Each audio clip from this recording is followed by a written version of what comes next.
ಒಂದೊಂದು ಗೊಂದಲದ ಭರಿತ ಜಗತ್ತಿನಲ್ಲಿ ಕೆಲವೊಮ್ಮೆ ನಮಗೆ ಬೇಕಾಗಿರುವುದು ಹೃದಯ ತಂಪಾಗಿಸೋ ನಗೆಯನ್ನು ಉಣಿಸುವ ಮತ್ತು ಜೀವನದ ಒಳ್ಳೆಯತನದ ಮೇಲೆ ನಂಬಿಕೆ ಮೂಡಿಸುವ ಚಲನಚಿತ್ರ ಮಾತ್ರ. ದಕ್ಷಿಣ ಭಾರತೀಯ ಸಿನೆಮಾ ನಮಗೆ ಇಂತಹ ಅನೇಕ ರತ್ನಗಳನ್ನು ನೀಡಿದೆ. ಹಗುರವಾದ ಭಾವನೆ ಕೊಡುವ, ಪ್ರೀತಿಯ ಅನುಭವ ನೀಡುವ ಮತ್ತು ಜೀವಂತಗೊಳಿಸುವ ಚಿತ್ರಗಳು. ಇಂದು ನಾವೊಂದು ವಿಚಿತ್ರ ಪ್ರಯಾಣಕ್ಕೆ ಹೊರಡೋಣ. ಟಾಪ್ 10 ಫೀಲ್ ಗುಡ್ ದಕ್ಷಿಣ ಭಾರತೀಯ ಚಲನಚಿತ್ರಗಳ ಕಡೆಗೆ.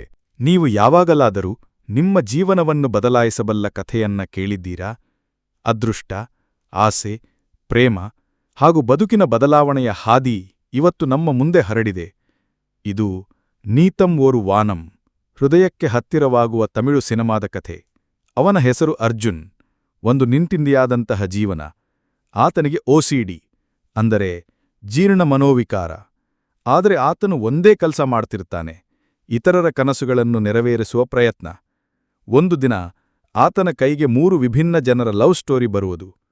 ಒಂದು ಕಥೆ ಹಳ್ಳಿ ಹುಡುಗಿ ಚಾರ್ ಬಗ್ಗೆ, ಮತ್ತೊಂದು ಸ್ಟೋರಿ ಬಂಗಾರದ ಹೃದಯವಿರುವ ಸುಭಾ ಬಗ್ಗೆ, ಇನ್ನೊಂದು ಕಥೆ ಮಾತ್ರ ಆತನು ಕಂಡುಕೊಳ್ಳೋದು ತನ್ನ ಜೀವನದ ಅರ್ಥ. ಈ ಸಿನಿಮಾ ಯಾತ್ರೆ, ಹುಡುಕಾಟ ಮತ್ತು ಪ್ರೀತಿ ಎಂಬುದರ ಮೂಲ ಅರ್ಥವನ್ನು ತೋರಿಸುತ್ತದೆ. ಅರ್ಜುನ್ ಪಾತ್ರದಲ್ಲಿ ಅಶೋಕ್ ಸೆಲ್ವಾನ್ ಅದ್ಭುತವಾಗಿ ನಟಿಸಿದ್ದಾರೆ. ಮೂಡುಗಳ ನಡುವೆ ತಿರುಗುವ ಈ ಸಿನಿಮಾ ನಿಮ್ಮ ಮನಸ್ಸನ್ನು ನಿಜವಾಗಿಯೂ ತಟ್ಟುತ್ತದೆ.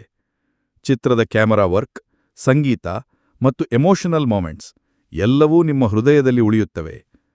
ನೀತಂ ಓರು ವಾನಂ ಒಂದು ಸಿನಿಮಾ ಅಲ್ಲ, ಒಂದು ಜೀವಂತ ಯಾತ್ರೆ. ನೀವು ಕಳೆದು ಹೋದ ಕನಸುಗಳನ್ನು ಮತ್ತೆ ಹುಡುಕಿಸುವ ಪ್ರಯತ್ನ. ನಮ್ಮ ಕನಸುಗಳ ನಗರ ಬೆಂಗಳೂರು. ಆದ್ರೆ ಈ ಸಿನಿಮಾ ಕೇವಲ ನಗರ ಕಥೆಯಲ್ಲ, ಇದು ಸ್ನೇಹ, ಪ್ರೀತಿಯ ಮತ್ತು ಕನಸುಗಳ ಝಲಕ್. 2014ರಲ್ಲಿ ಬಿಡುಗಡೆಯಾದ ಬ್ಯಾಂಗ್ಳೂರ್ ಡೇಸ್ ಅದು ಕೇವಲ ಸಿನಿಮಾ ಅಲ್ಲ, ಒಂದು ಅನುಭವ, ಒಂದು ಭಾವನೆ. ಅರವಿಂದ್, ದಿವ್ಯಾ ಮತ್ತು ಕುಟ್ಟನ್ ಮೂವರು ಚಿಕ್ಕಂದಿನ ಗೆಳೆಯರು. ಅವರು ತಮ್ಮ ಜೀವನದ ಹೊಸ ಅಧ್ಯಾಯಕ್ಕೆ ಕಾಲಿಟ್ಟಾಗ ಬೆಂಗಳೂರು ಅವರಿಗೆ ಹೊಸ ವಿಶ್ವವನ್ನೇ ತೆರೆದಿತ್ತು. ನಮ್ಮ ನಿತ್ಯದ ಜೀವನದಲ್ಲಿ ನಾವು ಕಳೆದುಕೊಂಡು ಹೋಗಿರುವ ಸ್ನೇಹ, ಅದನ್ನು ಈ ಸಿನಿಮಾ ಮತ್ತೆ ನೆನಪಿಸಿತ್ತು. ಮದುವೆ, ಕೆಲಸ, ಪ್ರೇಮ ಎಲ್ಲದರ ನಡುವೆ ನಿಲ್ಲುವ ಬಾಂಧವ್ಯ. ಫಹದ್ ಫಾಜಿಲ್, ನಾಜ್ರಿಯಾ ನಿವಿನ್ ಪಾಳಿ, ದಲ್ಕರ್ ಸಲ್ಮಾನ್ ಇವರ ಅಭಿನಯ ನಮ್ಮ ಹೃದಯದಲ್ಲಿ ನೇರವಾಗಿ ಸ್ಪರ್ಶ ಮಾಡುತ್ತದೆ.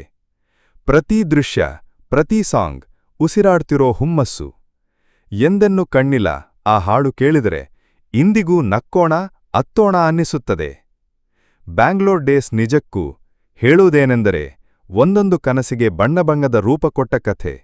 ಇದು ನೋವಿನಲ್ಲೂ ನಗೆಯ ಹಿರಿಮೆ ಕಂಡ ಕಥೆ. ಸ್ಟಾರ್ಸ್. ಇವತ್ತಿಗೂ ಈ ಸಿನಿಮಾ ನಮ್ಮ ಹೃದಯದ ಬ್ಯಾಂಗ್ಳೂರ್. ಸ್ನೇಹ, ಪ್ರೇಮ ಮತ್ತು ಕನಸುಗಳ ನಗರ, ನೈಟ್ ಸಿಟಿ ಹಾರ್ಟ್. ಪ್ರೇಮಕ್ಕೆ ಎದೆ ತುಂಬಾ ಜಾನಪದ ಹಾಡು ಕೇಳಿದೆ ನುಪ್ಪು ಕುಳಿಯೋತರ ಎನ್ಸುತ್ತಾ? ಅದೇ ಪ್ರೀತಿಯ ಮಜಲ್ ನಾವು ನೋಡಿದ್ಲಿ. ನುವ್ವುಸ್ತಾನಂಟೆ ನೇನು ಒದ್ದಂಟ ನಾನಲ್ಲಿ. ಈ ಸಿನ್ಮಾ ಬರೀ ಲವ್ ಸ್ಟೋರಿ ಅಲ್ಲ, ಇದು ಸ್ಮೈಲ್, ಅಶ್ರು, ಹಾಸ್ಯ, ಹೃದಯಸ್ಪರ್ಶ ಎಲ್ಲವನ್ನು ಒಂದೇ ಚಿತ್ರದಲ್ಲಿ ಕಟ್ಟಿದ ಸಂಭ್ರಮ. ಹೀರೋ ಸಿದ್ಧಾರ್ಥ್, ಅವನಷ್ಟೇ ಎಷ್ಟು ಸೌಮ್ಯ, ಇನ್ನೂ ದೊಡ್ಡದು ಅವನ ಪ್ರೀತಿ. ಹೀರೋಯಿನ್ ತ್ರಿಷಾ, ಒಂದು ನಗು ಹಾಕಿದ್ರೆ ಯಾರೂ ತಲೆ ತಿರುಗೋದು ಖಚಿತ. ಆಕೆಯ ಮೇರೆ ಪ್ರೀತಿಯಿಂದ ಬಂದು ರೈತನ ಮಗನಾಗಿದ್ದ ಸಂತೋಷ್ ತನ್ನ ಪ್ರೀತಿಗಾಗಿ ಎಷ್ಟು ಕಷ್ಟ ಅನುಭವಿಸ್ತಾನೆ ನೋಡಿ. ಅವನ ಭಾವನೆ, ಅವನು ಮಾಡೋ ತ್ಯಾಗ ಎಲ್ಲವನ್ನೂ ಈ ಚಿತ್ರ ಎಷ್ಟು ಸುಂದರವಾಗಿ ತೋರಿಸ್ತದೆ. ಡೈರೆಕ್ಟರ್ ಪ್ರಭುದೇವ, ಡ್ಯಾನ್ಸ್ ಕಿಂಗ್ ಅಂತಲ ಗೊತ್ತಾ? ಅವನ ನಿರ್ದೇಶನ ಪ್ರೀತಿಯ ಮೇಲೆ ಕುಣಿಯುವ ಒಂದು ಹಾಡು ತಾನೆ. ನೆನಪೇದುಗ, ಅಪಂಡ ಅಪಂಡ ಎಲ್ಲಾ ಹಾಡುಗಳು ಇವತ್ತಿಗೂ ಮನಸ್ಸಲ್ಲಿ ಮಿಂಚುತ್ತವೆ. ಕೂಡುಲಾಗ್ತಾರಾ ಆ ದಂಪತಿ? ಅವನ ಪ್ರೀತಿ ಗೆಲ್ತಾ? ಇದನ್ನ ನೀವೇ ನೋಡ್ಬೇಕು ಮತ್ತೆ ಮತ್ತೆ. ನಿಮ್ಮ ಹೃದಯದ ತೂಕ ಕಡಿಮೆ ಮಾಡೋ, ಪ್ರೀತಿಗೆ ಹೊಸ ಅರ್ಥ ಕೊಡೋ ಚಿತ್ರವಿದು. ನುವ್ವುಸ್ತಾನಂಟೆ ನೇನು ಒದ್ದಂಟನ, ಒಂದು ನಿಜವಾದ ಪ್ರೇಮಗಾಥೆ. ಒಬ್ಬನ ಜೀವನ ಅಸಾಧಾರಣವಾದಂತಿರಬೇಕು ಅಂತ ನಾನು ಅನ್ಕೋತಿದ್ದೆ. ಆಗ ಬರ್ತಾನೆ ಚಾರ್ಲಿ. ಮಲಯಾಳಂ ಚಿತ್ರರಂಗದ ಒಂದು ಕವನದಂಥ ಚಿತ್ರ, ಹೃದಯವನ್ನು ತೊಳೆದು ಹೋಗುವ ಕಥೆ. ತೆಶಾ ಎಂಬ ಹುಡುಗಿ ತನ್ನ ಜೀವನದಲ್ಲಿ ನಿಜವಾದ ಅರ್ಥ ಹುಡುಕ್ತಾ ಇರ್ತಾಳೆ. ಒಂದು ಹಳೆಯ ಡೈರಿಯನ್ನ ಓದಿ ಓದಿ ಅವಳ ಹೃದಯದಲ್ಲಿ ಹುಟ್ಟುತ್ತದೆ ಒಂದು ಕುತೂಹಲ. ಈ ಡೈರಿಯಲ್ಲಿ ಬರೆದವನ್ಯಾರು? ಅವನ ಪತ್ತೆ ಹುಡುಕೋ ಪ್ರಯಾಣವು, ಅವನ ಪ್ರಪಂಚವನ್ನ ನೋಡಿ ಅವಳು ಆಶ್ಚರ್ಯಚಕಿತಾಗ್ತಾಳೆ. ಅವನ ಹೆಸರು ಚಾರ್ಲಿ ಬೇರೆ ಯಾರಿಗೂ ಹೊಳೆಯದ ಕಲ್ಪನೆಗಳಲ್ಲಿ ಬದುಕುವವನು, ಕಲ್ಲು ಹೃದಯವನ್ನು ನಗುಮಡಿಸಬಲ್ಲವನ ಪರಿಚಯ. ಅವನ ಪ್ರತಿ ಹೆಜ್ಜೆಯೂ ಒಬ್ಬರ ಜೀವ ಉಳಿಸುತ್ತೆ, ಇನ್ನೊಬ್ಬರ ಕನಸುಗಳನ್ನು ಉತ್ತೇಜಿಸುತ್ತೆ. ಅವನ ತಾತ್ವಿಕ ಮಾತುಗಳು, ಆಟೋಗಳು, ಹಬ್ಬಗಳು ಎಲ್ಲವೂ ಬೇರೆ ಲೆವೆಲ್. ಅವನ ಹುಡುಕಾಟದಲ್ಲಿ ತೆಶಾ ಏನ್ ಕಾಣ್ತಾಳೆ? ಅವನ ಪ್ರೀತಿ ನಿಜವಾಗಿತ್ತಾ? ಅವರಿಬ್ಬರ ಕಥೆ ಹತ್ತಿರ ಬರ್ತಾ ಹೋದಂತೆ ನಮ್ಮ ಮನಸ್ಸು ಪಾತ್ರಗಳೊಂದಿಗೆ ಅಳುತ್ತೆ, ನಗುತ್ತೆ. ಚಾರ್ಲಿ ಒಂದು ಸಿನಿಮಾ ಅಲ್ಲ, ಇದು ಒಂದು ಅನುಭವ, ಒಂದು ಜೀವನ ಶೈಲಿ, ಒಬ್ಬ ಕಲಾವಿದನ ಹೃದಯದ ತುಂಡು. ನೀವು ಚಾರ್ಲಿಯನ್ನ ನೋಡಿಲ್ಲ ಅಂದ್ರೆ ನೀವು ಕನಸು ಕಾಣೋದು ಎಷ್ಟೋ ಸಮಯದಿಂದ ಮಿಸ್ ಆಗ್ತಾ ಇರ್ಬೋದು. ಇದು ಫ್ಯಾಮಿಲಿ ಪ್ರೆಷರ್ಗಳ ನಡುವೆ ಹಾಸ್ಯ, ಪ್ರೀತಿ ಮತ್ತು ಆಧ್ಯಾತ್ಮಿಕ ಬೆಳವಣಿಗೆಯ ಕಥೆ. 2016ರಲ್ಲಿ ತೆಲುಗು ಚಿತ್ರರಂಗದಲ್ಲಿ ಒಂದು ಚಿಕ್ಕ ಸಿನಿಮಾ ದೊಡ್ಡ ಪ್ರಭಾವ ಬೀರಿತು, ಪೆಲ್ಲಿ ಚೂಪುಲು. ವಿಜಯ್ ದೇವರಕೊಂಡ ಅಭಿನಯದ ಪ್ರಧಾನ ಪಾತ್ರದ ಪ್ರಶಾಂತ್ ಎಂಬ ಯುವಕನಿಗೆ ಬದುಕಿನಲ್ಲಿ ಏನೂ ಗುರಿಯಿಲ್ಲ. ಅವನಿಗೆ ಏನೇನೂ ಸರಿಯಾಗುತ್ತಿಲ್ಲ. ಅವನ ತಂದೆ ಆತನಿಗೆ ಮದುವೆ ಮಾಡಿಸಬೇಕೆಂದು ಒತ್ತಾಯಿಸುತ್ತಾನೆ. ಇದೇ ಸಮಯದಲ್ಲಿ ಇತರೆಡೆಯಲ್ಲಿ ಚಿತ್ತರಾಗಿರುವ ಪ್ರಾಮಾಣಿಕ ಶ್ರುತಿ ಎಂಬ ಯುವತಿಗೆ ಸ್ಪಷ್ಟ ಗುರಿಯಿದೆ, ಉದ್ಯಮ ಆರಂಭಿಸುವುದು. ಈ ಇಬ್ಬರೂ ಅನಿಸದ ರೀತಿಯಲ್ಲಿ ಒಂದು ಪೆಲ್ಲಿ ಚೂಪುಲು ಮದುವೆ ನೋಟನಲ್ಲಿ ಭೇಟಿಯಾಗುತ್ತಾರೆ. ಅಲ್ಲಿ ನಗು, ಗದ್ದಲ ಮತ್ತು ಗಂಭೀರ ಸಂವಾದಗಳ ನಡುವೆ ಹೃದಯಸ್ಪರ್ಶಿ ಕಥೆ ಆರಂಭವಾಗುತ್ತದೆ. ಚಿತ್ರದಲ್ಲಿ ಪ್ರಶಾಂತ್ ಮತ್ತು ಶ್ರುತಿಯ ನಡುವಿನ ಕನೆಕ್ಷನ್, ಜೋಕುಗಳ ಜೊತೆಗೆ ಪ್ರೇಮದ ಬೆಳವಣಿಗೆ ಸರಳವಾಗಿ ಮೂಡಿಬರುತ್ತದೆ. ವಿಜಯ್ ದೇವರಕೊಂಡ ಮತ್ತು ರಿತು ವರ್ಮಾ ಅವರ ನಟನೆ ಸಹಜವಾಗಿದೆ ಮತ್ತು ಸಂಭಾಷಣೆಗಳು ನಿಜ ಜೀವನದಂತಿವೆ. ತರಜು ಗಡಿಯಂತ್ರವಾಗಿ ಸುಂದರವಾಗಿ ನಿರ್ದೇಶಿಸಿರುವ ತರುಣ್ ಭಾಸ್ಕರ್ ಈ ಚಿತ್ರದ ಪವಾಡದ ಹಿಂದೆ ನಿಂತಿದ್ದ ಪ್ರಾಮಾಣಿಕ ಕಥಾಕಾರ. ಪೆಲ್ಲಿ ಚೂಪುಲು ಎಂಬುದು ಕೇವಲ ಪ್ರೇಮಕಥೆಯಲ್ಲ, ಇದು ಕನಸುಗಳ ಬಗ್ಗೆ, ಅಪ್ಪತಿಮ್ಮ ಸಂಸ್ಕೃತಿಗಳ ನಡುವಿನ ಗೊಂದಲಗಳ ಬಗ್ಗೆ ಮತ್ತು ಹೊಸ ಪ್ರಾರಂಭಗಳ ಬಗ್ಗೆ. ಚಿತ್ರದ ತೊಳಲಾದ ಹಾಸ್ಯ ಹಾಗೂ ಪ್ರೇರಣಾದಾಯಕ ಸಂದೇಶದಿಂದ ಇದು ಒಂದೇ ಸಮಯದಲ್ಲಿ ಮನರಂಜನೆ ಮತ್ತು ಪ್ರೇರಣೆ ನೀಡುತ್ತದೆ.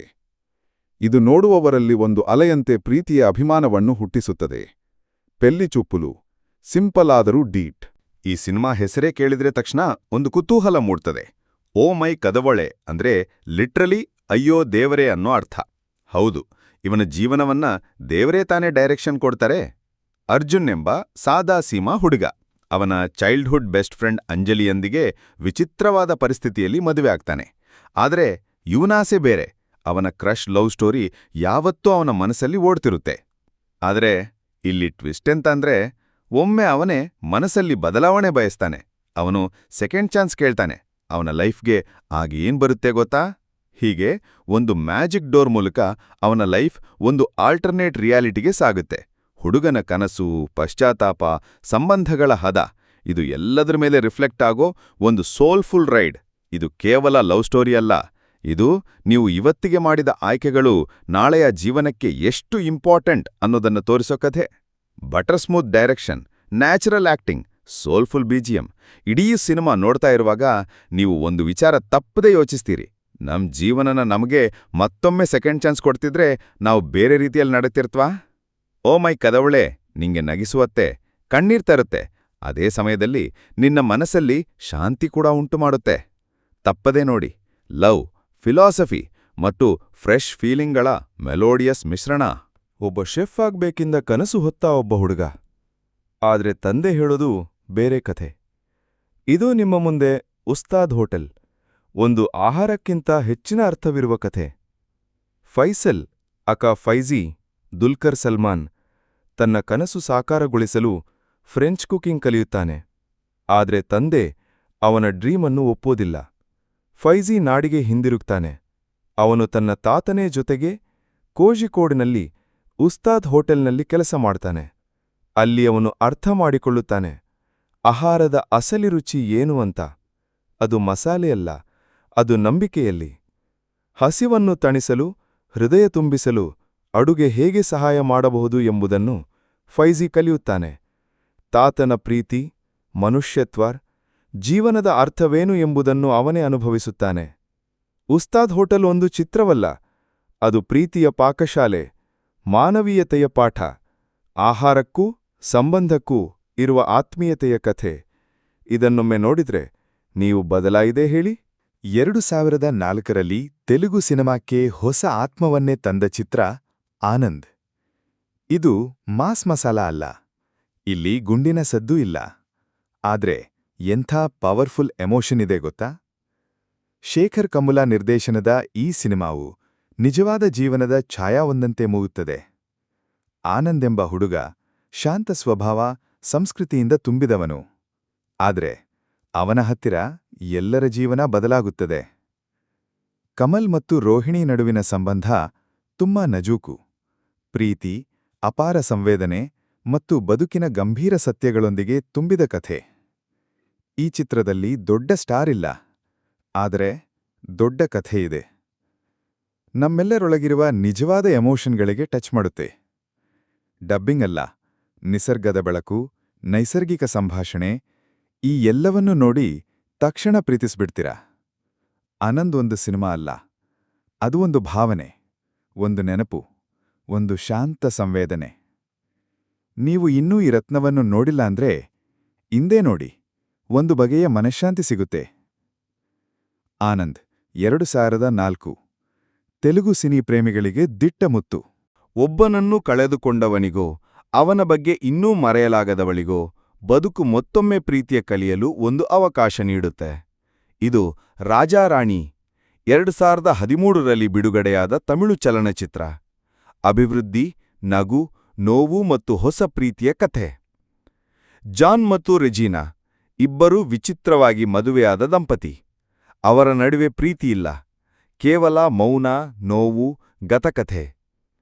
ಹಿರಿಯರ ಒತ್ತಡಕ್ಕೆ ಮದುವೆಯಾದರೂ ಪ್ರತಿಯೊಬ್ಬರೂ ತಮ್ಮ ಹಳೆಯ ಪ್ರೇಮಿಯ ನೆನಪಿನಲ್ಲಿ ಬದುಕುತ್ತಿದ್ದಾರೆ.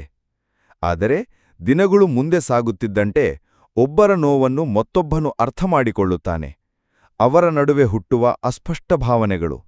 ನಂತರ ಅದು ಪರಸ್ಪರವಾದ ಪ್ರೀತಿಯ ರೂಪ ತಾಳುತ್ತದೆ. ಈ ಚಿತ್ರದಲ್ಲಿ ಪ್ರೇಮ ಅಂದರೆ ಕೇವಲ ಮೊದಲ ನೋಟವಲ್ಲ, ಅದು ಮನಸ್ಸು ಮುರಿದ ಬಳಿಕ ಮತ್ತೆ ನವಿಲು ಹಾರುವ ಭಾವನೆಯಾಗಿರಬಹುದು ಅನ್ನೋ ಸಂದೇಶ. ಅಟ್ಲೆ ಅವರ ನಿರ್ದೇಶನ, ಆರ್ಯ ಮತ್ತು ನಯನಾತಾರ ಅಭಿನಯ, ಅದ್ಭುತ ಸಂಗೀತ, ಭಾವೋದ್ರೇಕದ ಕಥೆ. ಇದು ಕೇವಲ ಪ್ರೇಮಕಥೆಯಲ್ಲ, ಒಬ್ಬರಲ್ಲೊಬ್ಬರನ್ನು ಹುಡುಕಿಕೊಂಡು ಮಲಗುವ ಹೃದಯಗಳ ಪಯಣ. ನೀನೇ ನನಗೆ ಎಲ್ಲವೂ ಅಂತ ಗೊತ್ತಾಗೋ ಕ್ಷಣ. ಇಂಥ ಡೈಲಾಗ್ಗಳು ನಿಮ್ಮ ಹೃದಯ ತಟ್ಟದೇ ಇರಲ್ಲ. ರಾಜಾರಾಣಿ ನೋವು ಮರೆತು ಪ್ರೀತಿಗೆ ಮತ್ತೊಮ್ಮೆ ಅವಕಾಶ ಕೊಡುವವರ ಕಥೆ. ನೀವೀಗ ಕೇಳ್ತಾ ಇದ್ದೀರಾ ಪ್ರೇಮ ಕಥೆಗಳ ಗಂಧದ ಚೋಸನ್ ಕ್ಲಾಸಿಕ್ ಪ್ರೀಮಮ್ 2015. ಇದು ಸಿರ್ಫ್ ಒಂದು ಸಿನಿಮಾ ಅಲ್ಲ, ಇದು ಪ್ರೀತಿಯ, ಯೌವನದ, ನೆನಪಿನ ಮತ್ತು ಪೈಂಗಣದ ಕನಸಿನ ಅನುಭವ. ಜಾರ್ಜ್ ಎಂಬ ಕಾಲೇಜು ಹುಡುಗನ ಕೈ ಹಿಡಿದು ನಾವು ಕೂಡ 3 ವಿಭಿನ್ನ ಹಂತಗಳಲ್ಲಿ ಪ್ರೀತಿಯ ರೂಪಾಂತರಗಳನ್ನು ನೋಡ್ತೀವಿ. ಮೊದಲೇ ಪ್ರೀತಿ. ಶಾಲಾ ದಿನಗಳಲ್ಲಿ ಮೇರಿ ಅಂತ ಒಬ್ಬ ಕ್ರೈಸ್ತ ಹುಡುಗಿಯ ಮೇಲೆ ಜಾರ್ಜ್ ಫುಲ್ ಲವ್ ಆಗ್ತಾನೆ. ಆದ್ರೆ ಅದು ಮುರಿದು ಹೋಗ್ತದೆ, ಮತ್ತು ನಮ್ಮ ಹೀರೋ ಜಾರ್ಜ್ನ ಮನಸ್ಸು ಕೂಡ. ನಂತರ ಬರುತ್ತದೆ ಮಾಲರ್, ಕಾಲೇಜಿನ ಟೀಚರ್. ಈ ಹಂತದಲ್ಲಿ ಜಾರ್ಜ್ ಅಷ್ಟೊಂದು ಮ್ಯಾಚ್ಯೂರ್ ಆಗಿರೋದೂ ಇಲ್ಲ, ಆದರೆ ಈ ಪ್ರೀತಿ ಮತ್ತಷ್ಟು ಆಳವಾಯಿತು. ಆದ್ರೂ ಅದು ಏಕೆಂದು ತಿಳಿಯದಂತೆ ಕೈತಪ್ಪುತ್ತೆ. ಕೊನೆಗೆ ಸಿನಿಮಾದ ನಿಜವಾದ ಮಜಾ ಬರುವುದು ಸೆಲೂನಾ ಜೊತೆ. ಇಲ್ಲಿ ನಮ್ಮ ಜಾರ್ಜ್ ಒಂದು ಹುಡುಗಿಯಿಂದ ಪಕ್ಕಾ ಮ್ಯಾನ್ ಆಗಿ ಪರಿವರ್ತನೆ ಆಗ್ತಾನೆ. ಈ ಸಿನಿಮಾ ಮ್ಯಾಜಿಕ್ ಎಲ್ಲಿ ಅಂತೀರಾ? ಅದು ನಾಚಿಕೆಯಿಂದ ನಗಿಸೋ ಜೋಕ್ಸ್, ರಿಲೇಟಬಲ್ ಹೀರೋ, ಅರ್ಥಪೂರ್ಣ ಸಂಗೀತ ಮತ್ತು ಗ್ಲಾಸ್ನಲ್ಲೇ ಹುಟ್ಟೋ ಪ್ರೀತಿಯ ಸಿಹಿ ನೆನಪುಗಳಲ್ಲಿದೆ. ಅಲ್ಫೋನ್ಸ್ ಪುತ್ರೇನ್ ನಿರ್ದೇಶನದ ಈ ಸಿನಿಮಾ ಸ್ನೇಹ, ಪ್ರೀತಿ, ದುರಂತ, ಪುನರ್ಮಿಳನ ಎಲ್ಲದರ ಪಾಕ್ಷಿಕ ರೇಷೆಯಂಥದ್ದು. ಪ್ರೇಮಂ ನೋಡೋದು ಅಂದ್ರೆ ತಾಯ್ನಾಡಿನ ನೆನಪಿನ ಚಿತ್ತಾರವನ್ನು ಮನಸ್ಸಿನಲ್ಲಿ ಬಿಚ್ಚಿಡೋದು. ಈ ಸಿನಿಮಾವನ್ನು ನೀವು ಮಿಸ್ ಮಾಡೋದೇ ಬೇಡ. ಪ್ರೀತಿ ಯಾವ ಹಂತದಲ್ಲಿಯೂ ಇರಬಹುದು, ಆದರೆ ಪ್ರೇಮಂ ಮಾತ್ರ ಎಲ್ಲಾ ಹಂತಕ್ಕೂ ಪ್ರೀತಿಯ ಸ್ಪರ್ಶ ಕೊಟ್ಟಿದೆ. ಪ್ರೀಮಂ, ಪ್ರೀತಿ ಎಂದರೆ ಏನು ಅಂತ ತೋರಿಸೋ ಕಲ್ಪನೆ. ಹೀಗಾದ್ರೆ ಈ ಫೀಲ್ ಗುಡ್ ಸಿನಿಮಾಗಳನ್ನೇ ನೀವು ಯಾವುದನ್ನು ನೋಡಿದ್ದೀರಿ ಮತ್ತು ಯಾವುದನ್ನು ವೀಕೆಂಡ್ ಲಿಸ್ಟ್ಗೆ ಹಾಕ್ತಿದ್ದೀರಾ? ಕಾಮೆಂಟ್ಸ್ನಲ್ಲಿ ತಾಳ್ಮೆಯಿಂದ ತಿಳಿಸಿ. ಮತ್ತೆ ಇಂತಹ ಹೃದಯವಂತಿಕೆಯಿಂದ ತುಂಬಿದ ಚಿತ್ರಗಳನ್ನು ನೀವು ಇಷ್ಟಪಡುವವರಾದ್ರೆ ಲೈಕ್ ಮಾಡಿ, ಶೇರ್ ಮಾಡಿ ಮತ್ತು ಪ್ರತಿ ವಾರ ಇಂತಹ ಸಿನಿಮಾ ಮಾಯಾಜಾಲಕ್ಕಾಗಿ ಸಬ್ಸ್ಕ್ರೈಬ್ ಮಾಡ್ಕೊಳ್ಳಿ. ಆಗಾಗ ಸ್ಮಿತವಾಗಿ ಇರಿ, ಸಿಹಿಯಾದ ಸಿನಿಮಾ ನೋಡ್ತಾ ಇರಿ.